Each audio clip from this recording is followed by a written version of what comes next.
इसलिए दिमाग में नहीं आता। पर वो कहते हैं कि आपके दौर में तो बिजली आती ही नहीं थी, इस बार अब बिजली आती है तो शिकायतें कुछ हो जाती हैं। अब बिजली आती है, कहते हैं आपके दौर में बिजली नहीं आती। इसीलिए मैंने कहा सबसे ईमानदार कट लंबे लगते थे। सबसे ईमानदार सच्चे पत्रकार आप हैं, निष्पक्ष पत्रकार हैं जी। और कम से कम आपको तमाम वो आकलन करना चाहिए कि बिजली के कारखाने किसने बनाए।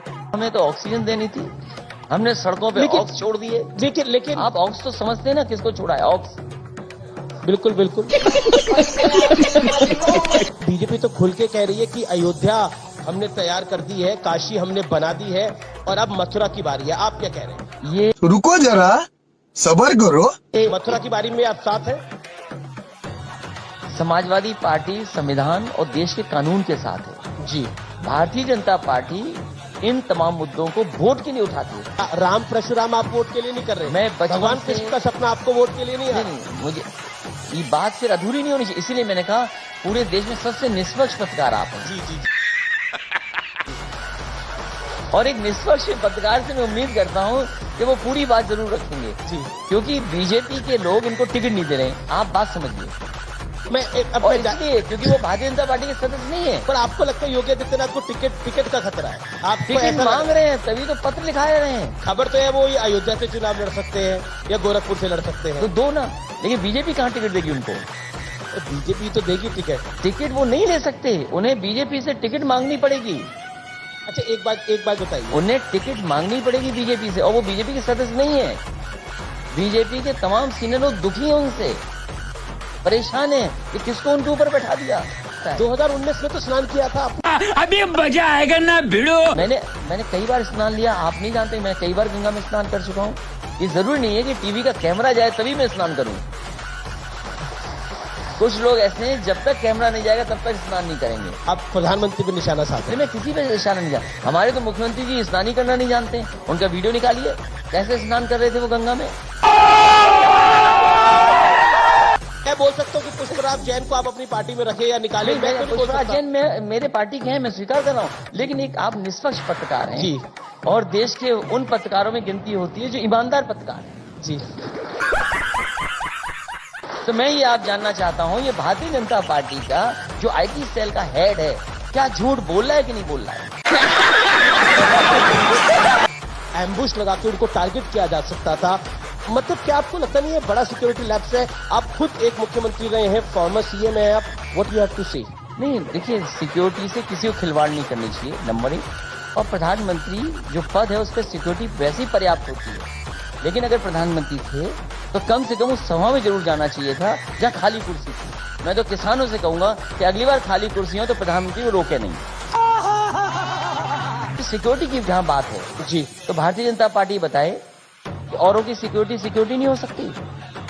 कितने लोगों की सिक्योरिटी हटाई भारतीय जनता पार्टी ने? क्यों हटाई सिक्योरिटी लोगों की? क्या उनके पास जवाब है इसका? आप प्रधानमंत्री की सुरक्षा में जो चूक हुई उस पर कांग्रेस पर कुछ टिप्पणी करने से मैं बचा? भारतीय जनता पार्टी से जानना चाहता हूं ये 3 काले कानून क्यों लाए गए थे और क्यों वापस ले लिए उन्होंने? बीजेपी कहती है कि माफियाओं को तो हमने साफ कर दिया। आज मुख्यमंत्री जी आए उनसे पूछिएगा। मुख्तार अंसारी के परिवार को सपा में आपने ले लिया, आज बीजेपी कह रही है। देखिए, जिनको मैंने लिया उन पर कोई मुकदमा नहीं है, अभी तक कोई मुकदमा नहीं जिनको मैंने लिया है। और भारतीय जनता पार्टी बताए कि उन्होंने माफियाओं को क्यों खुली छूट दे रखी है। क्या माफिया क्रिकेट नहीं खेल रहे थे? क्या पूरे देश ने नहीं देखा माफिया क्रिकेट खेल रहे थे और माफियाओं पे सिक्योरिटी?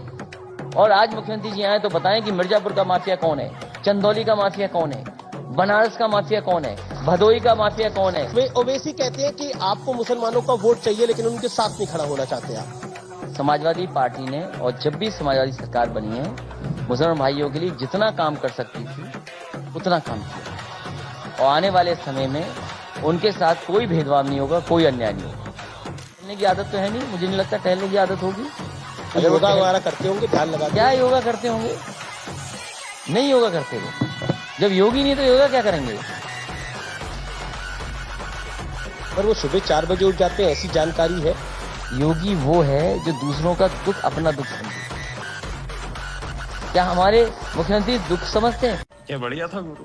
400 सीटें जीत जाए। 400 सीटें, और इसलिए बोल रहा हूं मैं। तो बीजेपी के लिए आप 25 छोड़ रहे हैं, कितनी छोड़ रहे हैं बीजेपी के लिए? 3 सीटें बीजेपी की आएंगी विपक्ष के लिए। विपक्ष के लिए। अब विपक्ष तय कर ले कितनी चाहिए उनको। वहीं पे कांग्रेस भी है, भाजपा भी है।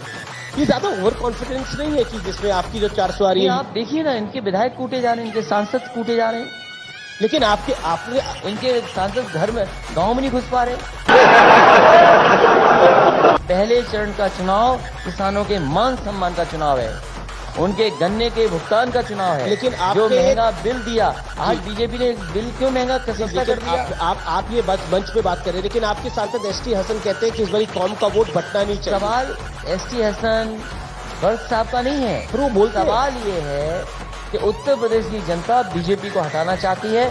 आज ये बिजली का बिल क्यों हाफ कर रहे हैं? अच्छा चलिए, बहुत बहुत शुक्रिया आपने